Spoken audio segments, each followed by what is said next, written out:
Okay, to wrap up Kiddush Levana with some interesting aspects of it.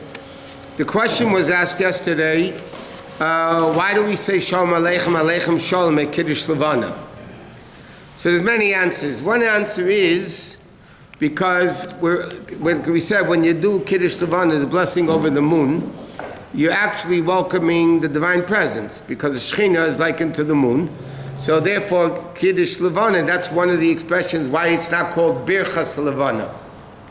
You know, every 28 years there's a bracha on the sun. When the sun came back to the original place, every 28 years, so there's a special bracha. It's a unique bracha, you do it once in 28 years.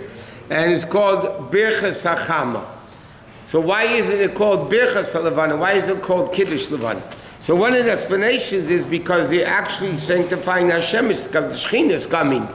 The Shekhinah is likened to the Levana, and therefore it's called Kiddush Levana because it's actually the sanctification of the Shekhinah. So therefore, when you say Shalom Aleichem, that's one of the reasons. Another reason given, because right before that, in Kiddush Levana we say, Tipol Aleim Emasav Hafachad, that Hashem should throw a fear on all the enemies of the Jewish people. So then, but you're standing with a bunch of Jews. So you say Shalom Aleichem as if to say, I don't mean you though. I don't mean you as a Jew. Tipol Aleim and the enemies of the Jews, Hashem should throw his fear and get rid of them. But you, Shalom Aleichem. But then the question is, why doesn't this, the Rebbe explains in the Siyah, I don't remember offhand what it is, the Rebbe explains why we say the opposite, Shalom Aleichem, the guy answers back, Aleichem Shalom. But that, whatever, there's a Siyah from the Rebbe explaining it. But there's another interesting question that the Rebbe asks about Kiddush Levana, and that is like this. It says, the Rambam writes, that when Mashiach comes, we're going to go back to the old style of the witnesses sanctifying the moon. By the way, the Rambam says when Mashiach comes, we're going to have a Bais Din, we're going back to sacrifices like they were in the olden days. But the Rambam writes in Hilchos Kiddush HaChodesh that when Mashiach comes, we're going to be redoing Kiddush Levana. So the Rebbe asks a question on that whole concept, that l'chayra, why do we do Kiddush Levana? Because the moon becomes new every month. Okay, the moon gets bigger. On the 15th, it's the fullest, and it starts getting small until it disappears. So therefore, every month, you need the witnesses to come and testify that they saw the moon. Correct? That's the whole Kiddush Levana now. The problem is, when Mashiach comes, like we say in the prayer of Kiddush Levana, V'yi or Levana, Ka'er Achama, K'mei She'asem K'edem Miyuta. That when Mashiach comes, the moon is going to again be the size of the sun, like it was before it was lessened by Hashem on the fourth day. So according to that, the Levana, the moon, will have its own light, number one. Now, the light of the moon is dependent on the sun, right? It ricochets the light of the sun. That's why you have different, depending the relationship where the sun and the moon are, you have a bigger moon and a smaller moon. But if when Mashiach comes, the moon is going to get back like it was at the beginning, it's going to have its own light. So how do you have the whole Kiddush Levana? How do you have not only the Kiddush Levana, then how do you have the witnesses needing to come to testify that they saw the moon if the moon is going to be like the sun? It's going to be constantly functioning. So what do you need Kiddush Levana?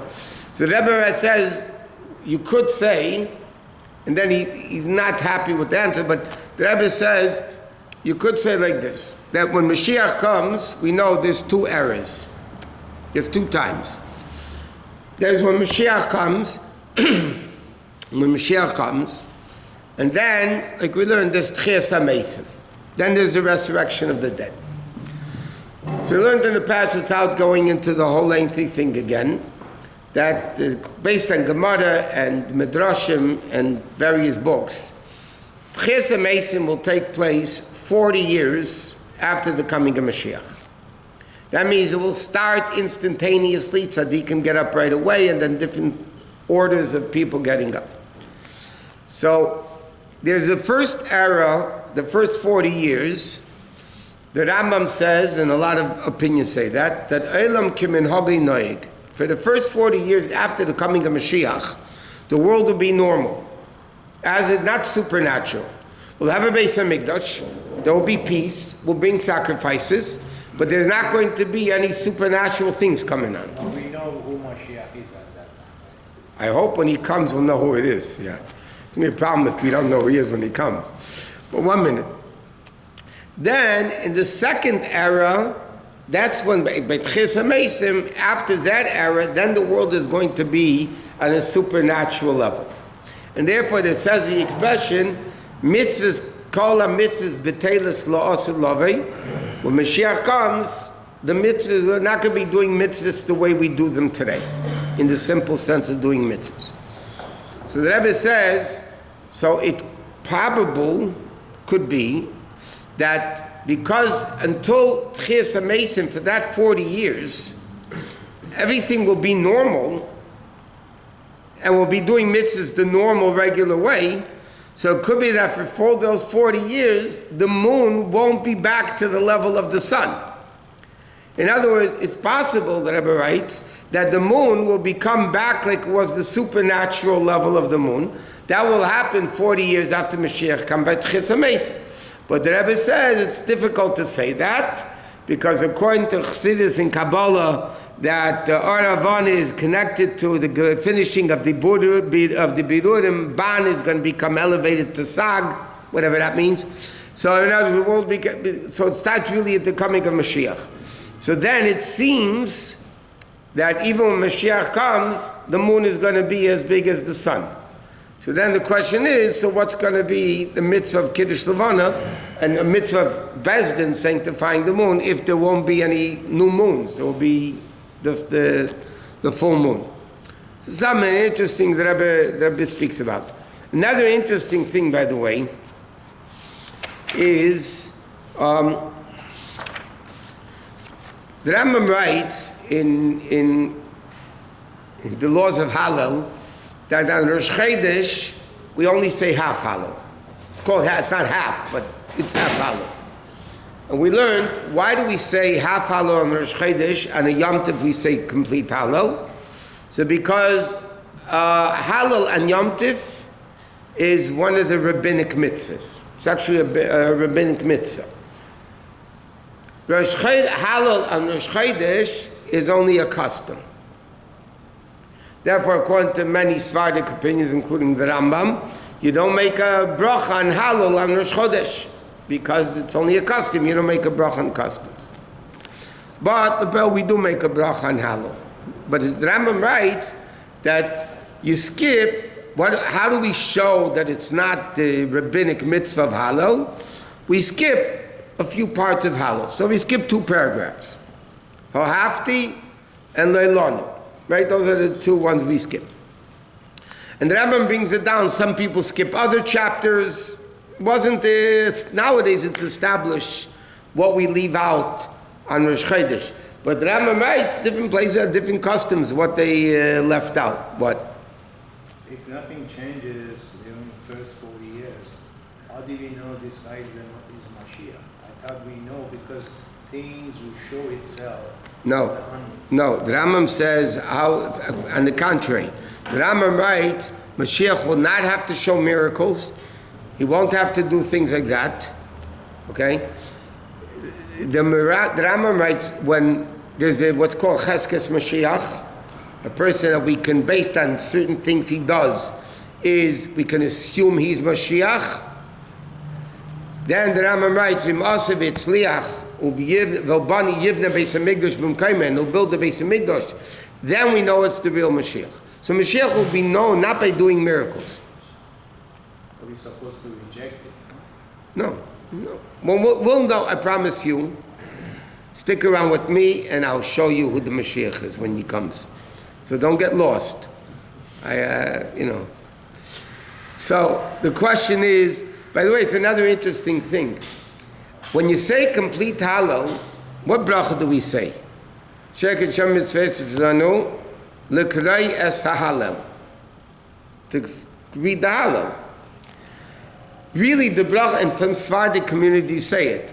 On complete Hallel, the bracha really should be ligmar es Hallel, to complete the Hallel. In many places they say the bracha, in Sephardic places, many of them say the bracha ligmar es Hallel, not likroi. Likroi means to read it.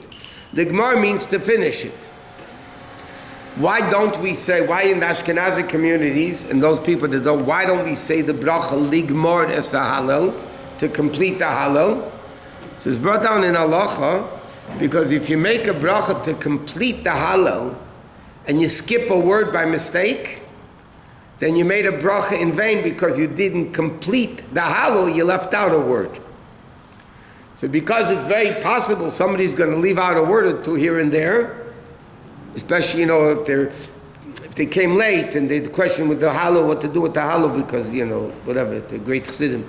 So you might rush to say the Hallel, you might leave out a word, so then you'll be saying a bracha levatala bracha in vain, and therefore we don't say the bracha ligmer es Hallel. What? If you're walking today and people are saying Hallel, should you say it with them? Halachically, you say it with the minyan. If it was an emergency situation, then you could say it on your own pace. But if you're late because you woke up late, you just decided to talk in the mikveh for 3 hours and then wake up to come to shul and talk another 2 hours, then you're supposed to say Hallel with the minyan, yeah. Because the reason why those people say that you're supposed to say Hallel in the proper order, because davening has a certain level of system of the four worlds. Okay? You have Psukkah de Zimra, you have the brachas, until Psukkah de Zimra, brachas of Krishma, and then Shemona Esrei. So this whole goes in a system.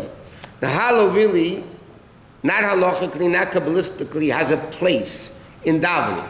We put it after Shemona Esrei.